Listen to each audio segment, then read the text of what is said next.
our experience, incentives work always better than regulations, especially in emerging markets, because that's where we focus on. So, you create incentives in such a manner that the industry uses these tools that are available and then moves in the direction of reducing carbon emissions. The other barrier is, multi-stakeholder industry, right? So let's say, residential. So in each country, you have different scenarios, but sometimes there is a separate ministry for construction, separate one for housing, a different one for energy, and the finance and taxes. These are the departments that can create the incentives that can catalyze the market, but there is a need to have like a holistic view. Can you, so municipalities typically control the built-up area permitted on a piece of land. Now, in countries like India and Peru and several other countries, there are these incentives which have helped transition the market to some extent, that a builder gets extra floor space, if they're building green. So this is a non-fiscal incentive. Nobody needs to pay for this. So, in terms of barriers, I think those are the main ones that come to my mind. Back to you, Ira. All right, thank you. So well noted that for you, the market readiness or lack of awareness and misperceptions, especially on the cost side, is something that is really critical, and also the Yes. multi-stakeholder in the industry. All right, maybe I would like to welcome Ari for also your insights on the barriers. Yeah, thank you so much, Ira. This is again great opening questions.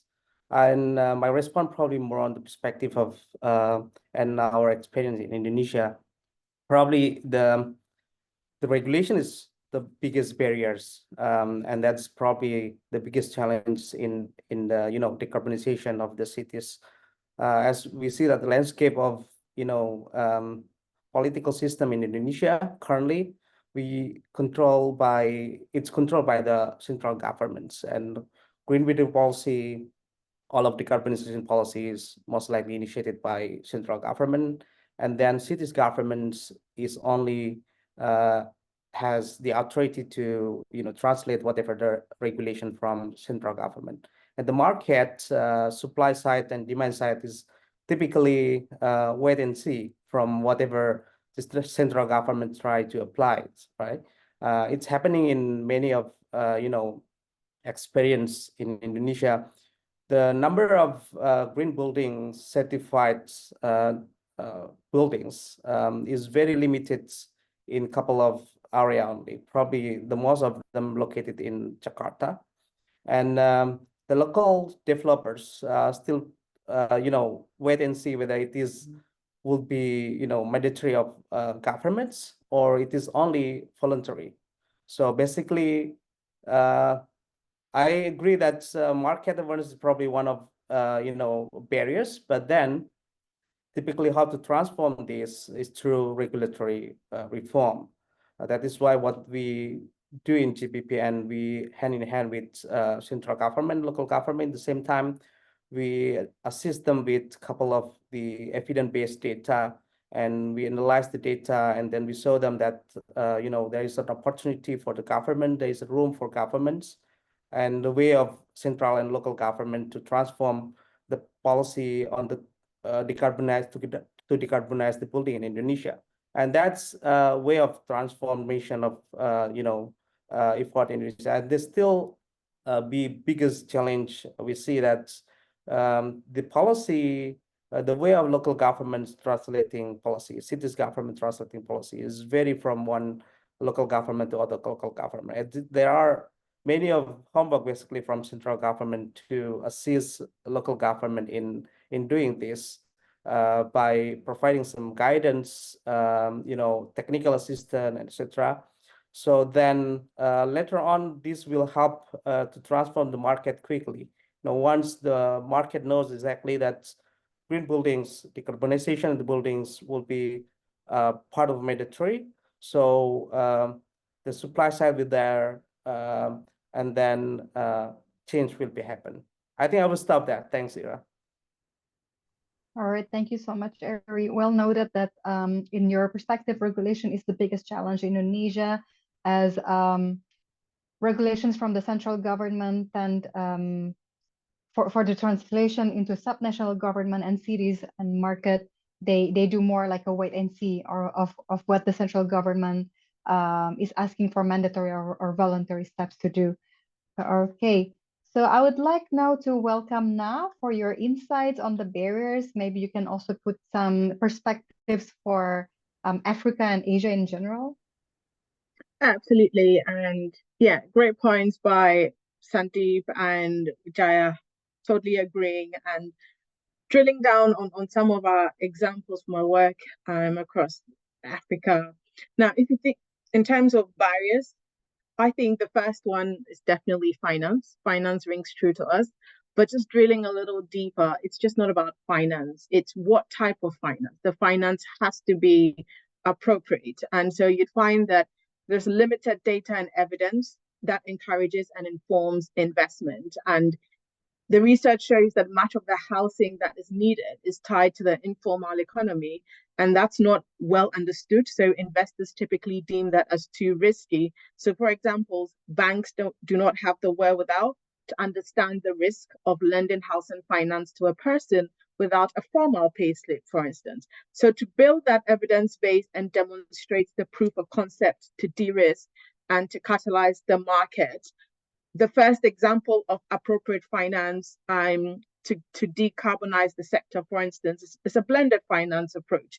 We need to harness, case in point, a blended finance approach, and new technologies must also be supported, as Sandeep talked about. There's the IFC Edge Green certification tool, which Real is currently using to green our portfolio for three key reasons. First of all, the results are transferable. I mean, it takes the baseline approach and then it's able to claim savings for either 20% or 40% for Edge Advanced, and then there's a net zero. It is affordable and can be contextualized to the local market. And finally, it's adaptable. This is an example of, technologies and green certification tools that can be supported. Another example of appropriate financing and a tool that can support that and address some of the barriers that Jesse spoke about. And this is also relevant in countries like Nigeria, Ghana, and we're currently piloting it in Kenya. Case in point, alternative credit assessment tools needed to unlock mortgage finance and formal rental solutions for informal families. Well, in Priscilla's introduction, she talked about, the number of homes that needs to be built by 2050, standing around 300 million, and 70% of that will be in Africa and Asia.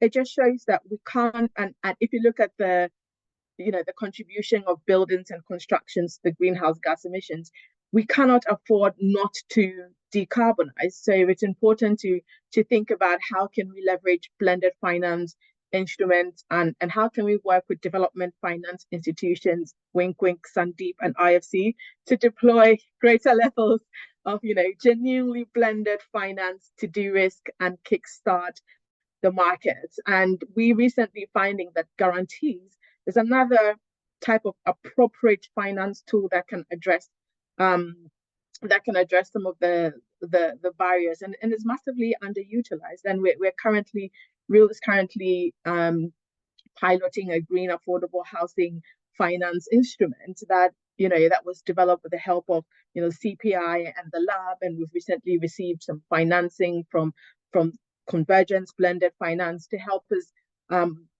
pilot what we are calling a guarantee-backed housing deal in Kenya. So that's the first point on finance. I'll quickly touch on regulatory barriers because, as Jesse rightly pointed out, that's a big one across the African continent, and we're saying that governments need to do more on the enabling environment side. It doesn't need to cost much, but they need to use the policies and the incentives to stimulate the economy and develop on on climate commitments, and some of those incentives can be around, you know, tax waivers, but also how can they incentivize the use of green certification tools like, you know, EDGE, to encourage developers to build green. And finally, addressing a point that Sandeep, well, not addressing, agreeing with the point that Sandeep mentioned about the perception of the market, where there's the assumption that building green is more expensive. So drawing from a specific example from our Ghana portfolio, we discovered that it actually cost 2.5% less. So using the EDGE 2.5% less to build and using green building techniques. And it wasn't anything huge. It was things around using sustainable building materials, which was locally available, so massively reduced the cost. But it was also thinking ahead, and using you know, interventions around, you know, low flow shower taps. And you'd find that these, when you're procuring and you're factoring some of these interventions at the design stage, you find that they're actually slightly cheaper than your traditional or conventional, you know, taps and non-energy saving bulbs and the like. So yeah, I will pause. I'll pause here and yeah, hand it back to you, Ira. All right, thank you so much, Na. Well noted that finance is a huge barrier, like the type of finance. And I completely agree with you that guarantee instruments are still underutilized and it still needs to be explored. So we still need blended finance and the involvement of MDBs or DFIs as well. And also well noted for the regulatory, which is also a big barrier in Africa. All right, thank you all. And I will move on to the next question, which is about pathways to decarbonization. How do you think can cities best leverage this information to decarbonize? So maybe for this question, I will change the order. Maybe Eric can answer first and give some insights on pathways. Yeah, thank you so much. Again, I think the most important things first is the capacity buildings. We know that exactly the market readiness is lacking. The policymakers also lacking in terms of understanding how they should, you know, see the buildings as one of the major contribution to greenhouse gas emissions. So capacity building is the major important things. And second one is, you know, technical assistance. As I mentioned in the beginning that, you know, we are facing a very of the capacity of local government in Indonesia. To mention, you know, and I think CCFLA report also highlight that a couple of local government in Indonesia has more advanced in terms of the policy making process for the green buildings. To mention, like Jakarta was a capital of Indonesia, has more advanced in terms of you know, developing, implementing, and also experience dealing with the, you know, green building transition phase. While the other cities is still lacking, even they don't exactly know what is the green building, how the buildings will impact to the emissions to the country itself. So I think this is important, and it is well understood that the gap is there because the first, we don't exactly have data. And data always be a major problem for many of the policymakers in the world, particularly in the building sectors. We don't exactly know how big is the buildings contribute to our emission because they don't exactly have data of the building. And permits of the buildings always be, you know, a traditional problem, particularly in Indonesia. So again, this is really important to, you know, provide them with adequate of data, so then the policymakers will able to, you know, make a decision properly, so they be confident in terms of, you know, make more progressive building. We now probably talking the green buildings, and how if we talking about net zero building. So this is probably another level of conversation to look many of local government in Indonesia.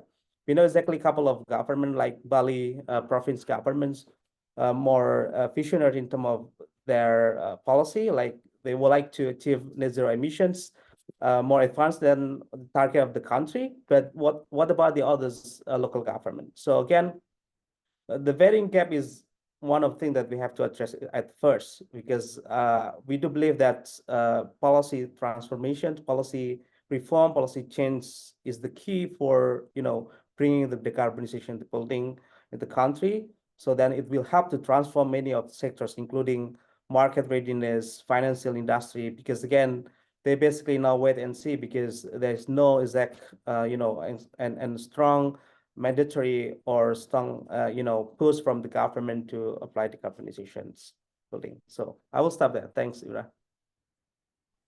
Thank you, Ari. Well noted that capacity building and technical assistance are very important to raise awareness that buildings is a major contribution to emissions, and that also other cities besides the capital city, there's a gap of knowledge there, so they don't know much about green buildings, and there's still a long way to go to net zero carbon buildings, right? Because this is still another level.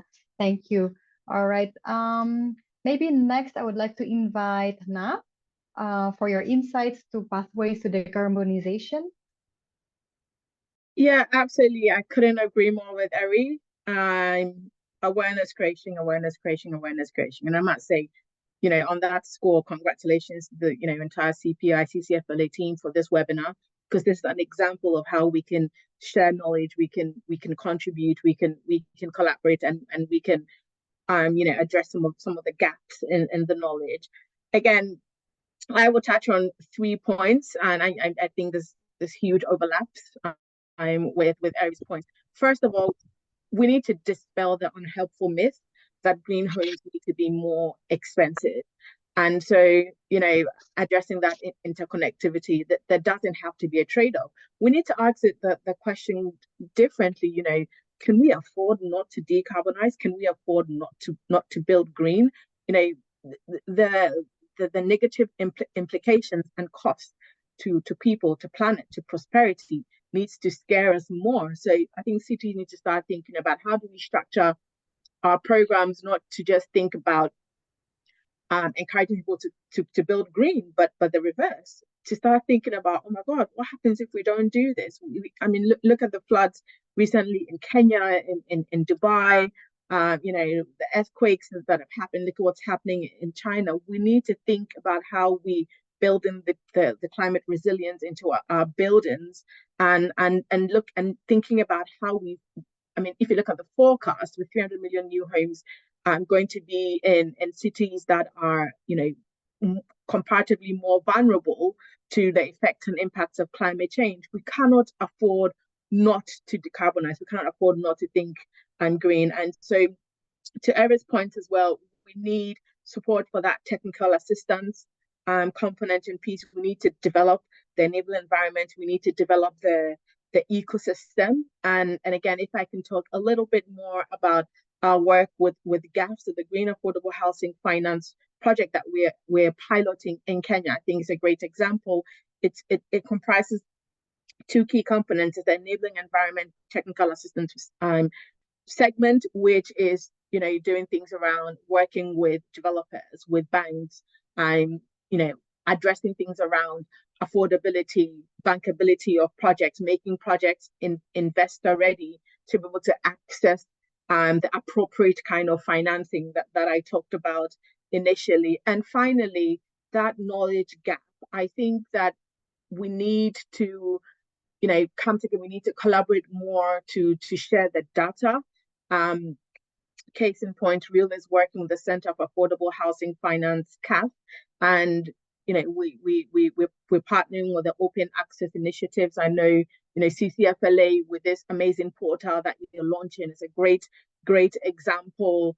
And finally, I know the UN Habitat as well, that they have these open access initiatives. I think it's about time that we thought about how do we collaborate, how do we draw on lessons and best practices to develop these scalable solutions at the city's level, and to also attract the right kind of financing that's needed. But to wrap up, I cannot stress more on the awareness creation component, because people need to hear and understand and accept, and there needs to be that effective demand for green, climate resilient, affordable housing for decarbonization. Thank you.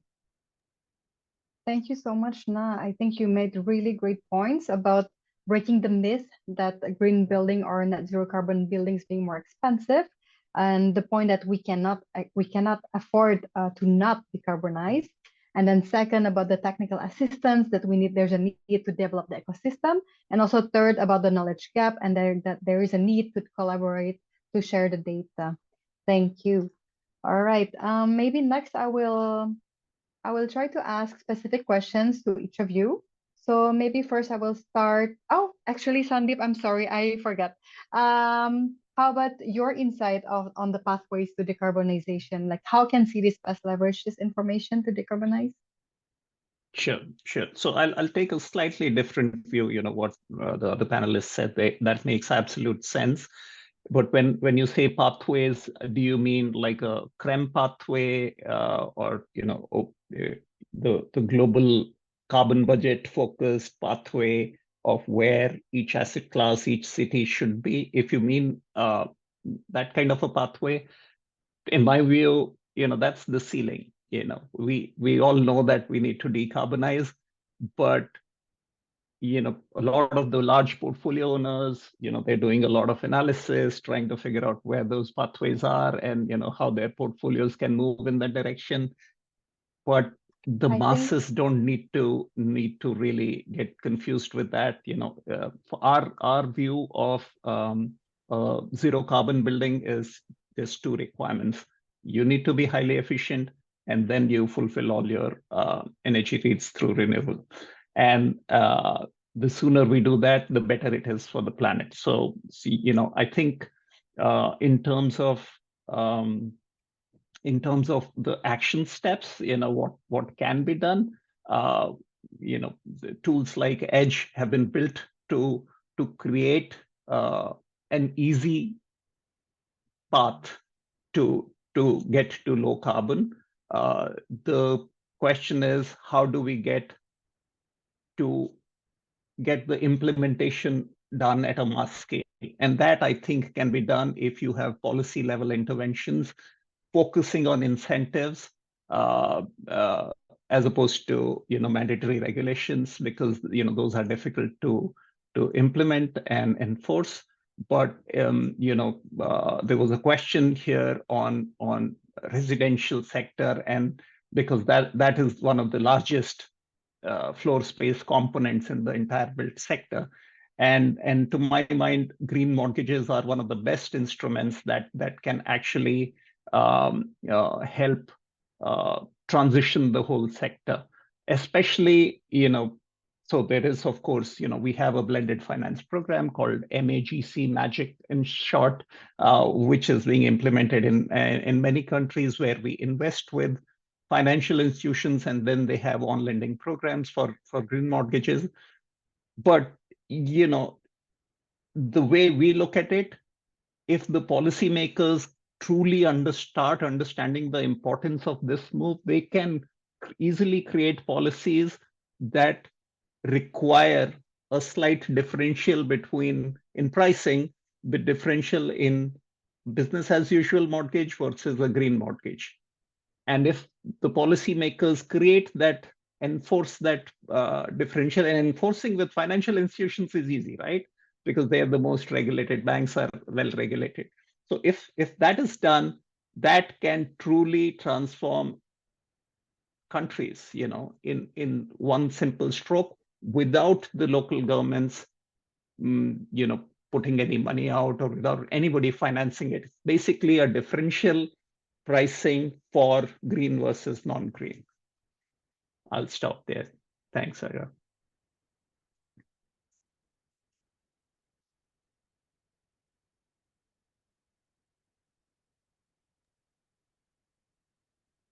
Thank you, Sandeep. Well noted that first we need to implement highly efficient measures first, and then go to renewable energy in order to decarbonize the building sector. And also well noted that blended finance is very needed indeed in this sector. Thank you. I'm sorry, I think I froze for a few seconds, but I will move forward to some specific questions to each of you. Maybe first I will start with Sandeep again. So as a leader in promoting green buildings practices, how does IFC ensure that its EDGE certification or excellence in design for greater efficiencies align with the evolving standards and best practices in the field of building decarbonization? Yeah, thanks. I think, maybe I can touch upon why we got into this space. We are a development finance institution, and the way it evolved is that we didn't want to reinvent the wheel. We were 10 years ago when we were looking for a good tool to measure resource efficiency of our own investments in buildings. We didn't find something that was truly versatile, scalable, and metrics focused. So that's why we created this for our own use, and then we realized that this is a very potent public good instrument that we can roll out. So we are donor funded. That is why the tool is available free of cost to anyone across the globe. Um, so we started about 9 years ago, and since then we have been continuously improving the tool and the best practices. So in one sense, we are setting the standard and the best practices for the market. For instance, most of the certifications are point-based systems, and we wanted to keep the focus narrow but have a more metrics focus. So each and every assessment and certification quantifies how much efficient is the building in terms of energy, water, and embodied carbon in materials. So on those three parameters, we quantify each time. Then secondly, in terms of stringency of the process, EDGE requires each and every certification to have a site audit. We require two third parties to verify an audit. So there is a third party auditor and there's a third party certifier who all look at the claims made by the building owners. So there's, we try to do away with the risk of greenwashing. Now, earlier mentioned about baselines. EDGE baselines are designed to be always locally relevant. So maybe we can go about that in more detail as we progress in this discussion. But the best practices and the standards as it evolves, we keep we try to be at the forefront of it. There was another question in the chat about embodied carbon, and last year we used to measure embodied energy in materials, and last year we transitioned into embodied carbon. So as and when with passage of time and as and when more industry maturity milestones are achieved, we upgrade the protocol, the standards, and even the baselines. So every 3 to 4 years, EDGE baselines do get upgraded in any local context. That is really interesting, Sandeep. I really like the idea that even though IFC started EDGE like 9 years ago, but it keeps on improving and evolving all the standards and the best practices. And I also noted that the three parameters that you focus at is energy, water, and embodied carbon, which are all very important to achieving net zero carbon in buildings. All right. I will move to a question for Ari. This is for the context of Indonesia. So in CCFLA's report, we use Semarang as a case study, but how do you see other cities in Indonesia progressing towards decarbonizing the buildings and construction sector? Yeah, thank you so much, Ira. I have to admit that the CCFLA report is very comprehensive. I know exactly how difficult to collect data of the building in Indonesia and its stakeholders. So looking at that, potential of Jesse mentioned the earlier how big is potential of savings for the green building measures in Indonesia, and that is something that often by governments overlooks when they are considering the achievement of energy emission reductions in the NDC. Even in Indonesia, the building sector has 7% been included part of the NDC directly, because we are basically lacking of data on the measuring how big is basically the the potential of saving of the or mitigation of the emission from the building sectors. And if we look at the report, we also identify a couple of local government, city government particularly, has been very progressive in terms of applying green building policy, to mention like Jakarta and others, city government levels. But with the current landscape of political system in Indonesia, we know we have omnibus law where all of the local city governments regulation has to be no longer apply and has to follow of national government. So, but we see that there are many of enthusiasm of local government, city government to exactly include green building as part of their progressive policy. To mention like a provincial government of Bali, they very enthusiastic in terms of keeping their rich cultures, rich local cultures. So they are aiming to have more progressive in terms of green buildings criteria for residential sector, for example, something that never been included by the national government, their policy. And this is something that moving, I guess. There are a couple of requests what we received from city government like Samarinda or Balikpapan city. These two cities very close to Nusantara, new capital city in Indonesia, where the government aiming Nusantara 100% of green buildings and probably be more progressive than that. But these two cities near of the Nusantara is now trying to develop what we call its action plan toward net zero buildings. So GPPN working closely with these two cities. We're working together hand in hand with local stakeholders, academicians, governments, practitioners, project developers to think about the most practicable implementables of the action plan toward net zero building in Indonesia, including affordable green and affordable housing, something that it's a bit political in Indonesia because most of the leaders always promise to provide and close the backlog of the housing in Indonesia. They are promised to develop many of new houses, more affordable houses, but in typical of perception of Indonesians, house is always landed houses, and this is create a lot of land use changes, and it's potentially also can create another disaster in the futures. And green housing is something that must be included in the affordable housing program, and this is something that many of local government now is interested as well, because they see now that the effect of climate change is true, and one of it's because of landscape changes with many of development of landed affordable housing. And I think this is important again for us to see this opportunity working together with local government, city government in many places in the world to help them with more evidence-based data, because again, capacity buildings, technical assistance currently lacking.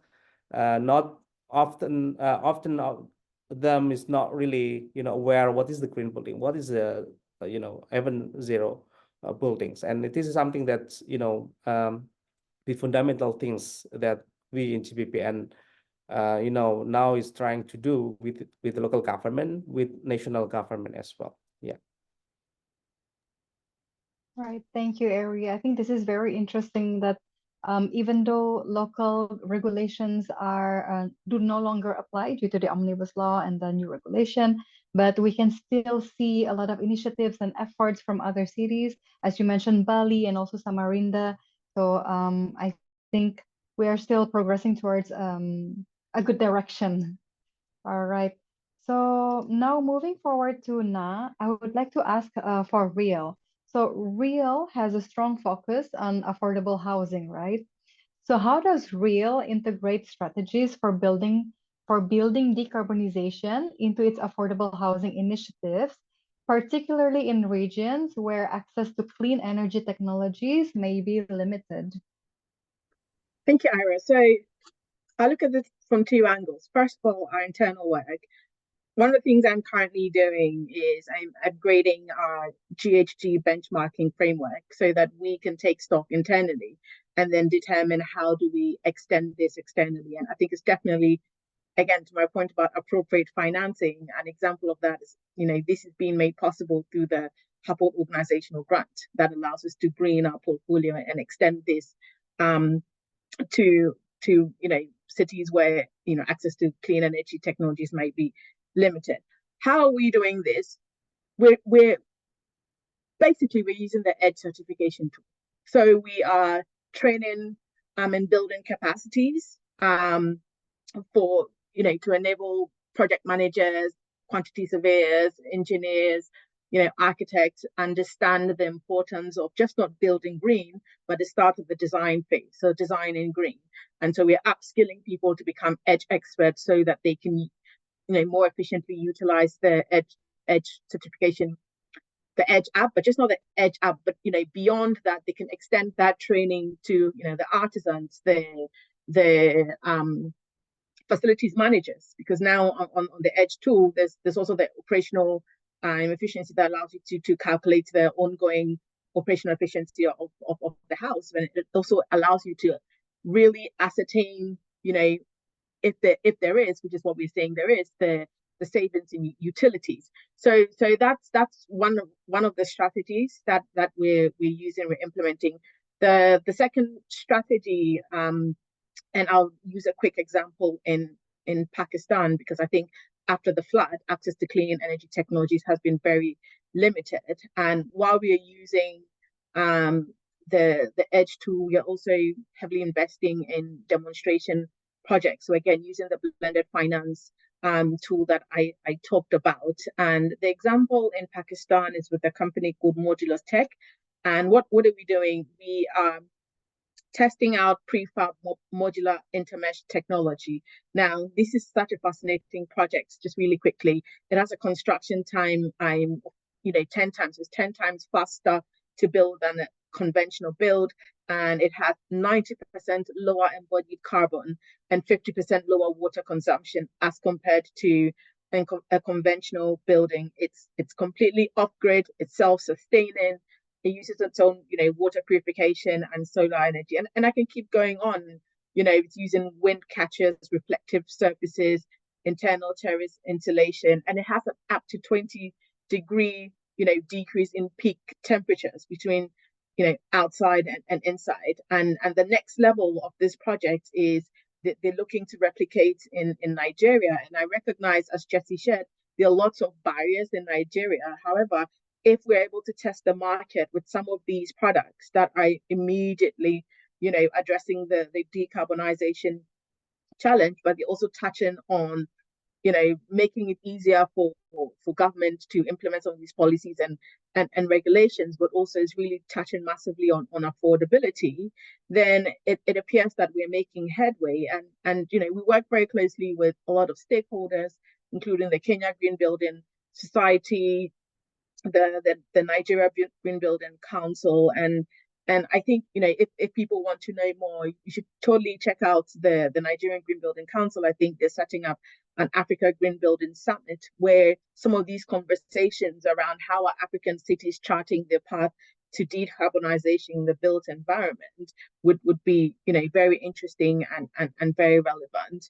And just really quickly as well, another example is in Mozambique with Casa Real, where it's the strategies are very, very simple strategies that we implement into our buildings to ensure that they are disaster safe.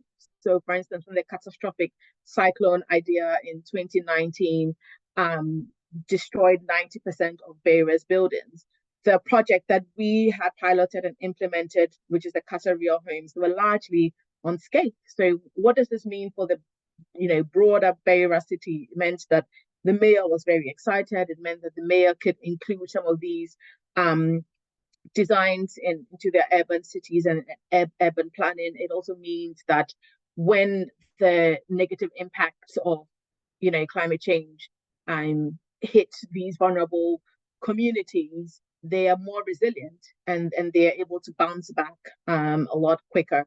So yeah, I think it's a lot of exciting work, and if anyone wants to know more, feel free to get in touch. Would be more than happy to collaborate. Thank you. Thank you so much, Na. I think it's really wonderful how you demonstrate your strategies in projects directly. I really like the prefab modular technology, where it makes it faster, more affordable, and everything is self-sustaining with all the specifications that you mentioned, which are really awesome. And also that the disaster-safe designs that are embedded in urban planning, this is also really interesting because it answers to the need in the market, right? Okay, so because of the time, I'm not sure if we still have time for questions from the audience. I would like to ask Jessie, maybe, like, is it okay to have one question from the audience, maybe? I think we have time for one question. One. All right. Okay. So thank you so much for all the questions in the participants. I'm sorry I cannot read them all, but I'll just choose one, which is a question from Christine from Bankers Without Boundaries.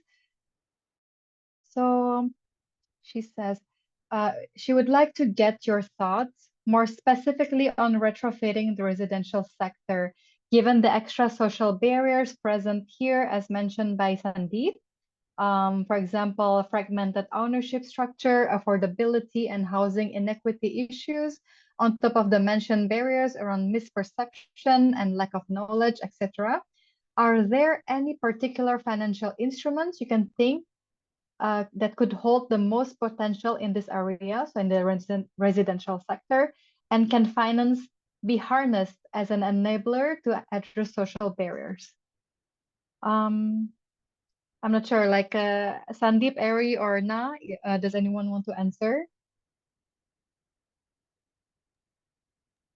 I think I kind of touched upon it earlier and in the chat box as well. In my opinion, green mortgages are a very, very potent solution, and they can be implemented either through blended finance or even if without financing, and that's probably more potent if the policymakers take cognizance of this as a potent tool and create require banks to have a differential pricing for the pool of green mortgages versus the pool of regular mortgages. Of course, green mortgages should be a little bit cheaper, and then that creates such a strong demand pull in the market that all new residential construction will transition to be green in that market. And then, of course, there can be a step up in the level of efficiency that you require. So, the green, the shades of green, right? So that I think is probably the most potent instrument that I can think of. It addresses mostly new construction, but when you look at it, in the next 4 decades, the world is going to build itself one more time, right? The total floor space in the world that is there today by 2060 will be 2x. And, as CCFLA's report says, 80% of it will probably be residential. So if we can address that sector, so while, the question was a little bit more on retrofitting, and that is a bit more challenging, but at least we can address the new construction, which is going to be such a huge component of what will be there in the next 4 decades. And we don't want inefficiencies and carbon emissions to be built in this new construction. Back to you. Thank you, Sandeep. Does Ari now want to add on that, maybe for 1 minute or less? Yeah, just really quickly, I want to address when it comes to retrofit and market perception, just to prefer solution. There are low-hanging fruits. Case in point, taking from the baseline to whether it's 20% savings. Case in point, if you live in a cyclone-prone area, you don't have to collapse the whole building or rebuild. It takes very little changes. Case in point, reinforcing the roofs, using screws instead of nails to secure the roofing, so that when the wind comes, it doesn't blow off your roof. You can think about changes to insulation, and other examples. So another very interesting example, case in point, in Ghana. So when you're thinking about retrofitting and trying to potentially, let's take water, for instance, a water constrictor probably costs the equivalent of 50p or $1. So they're very small changes that you can make that don't cost as much as you would think it does. And very, very happy to take some of these conversations forward. So again, that's the market perception that I'd like to address. Thank you. All right, thank you so much for your insights on this. So considering the time, I would like to wrap up our panel discussion. Thank you so much for each of the panelists for sharing your valuable insights and expertise. Your contributions have been really instrumental in deepening our understanding of topics we've covered. So far, I think we have covered a lot on the barriers, where market readiness, regulation, and finance are all very important in advancing towards net zero carbon buildings, and also that the pathways to decarbonization is also very important, where there's a gap in capacity building, and we can also progress on that. And there's also awareness to raise on the cost, on the CapEx, on technical assistance. And we have also heard a lot on that it is important to implement efficiency measures first before implementing renewable energy. And also we have heard more insights on the EDGE certifications, that it's always evolving, and the parameters as well. We have also heard that in Indonesia, more cities are also doing progress or efforts towards green building, and also with rail. We also know that there's more efforts in bringing affordable housing in Africa and Asia. Thank you so much. So I would also like to thank our audience for your engagement and questions. Really apologize that we cannot address all of them, but we would like to invite you all to, if you have any further questions that you would like to discuss, you can direct them to Alliance Secretariat at cpiglobal.org. So thank you so much once again for your time and contribution. And now I'll hand it back to Priscilla. Thank you. Thank you, everyone. As we are out of time, I just wanted to actually thank you our donor, BMZ, and everyone that attended, and all the team that actually put a lot of effort to make it together, and Ira for your great moderation, our panelists. I think one point that stuck out to me throughout all of this debate was definitely we have a lack of awareness about net zero carbon buildings, pricing, structure, technologies, but this cannot last much, right? Like I think we now mentioned what happened, the flooding that happened in Pakistan. This very similar flooding is also happening in the south of Brazil.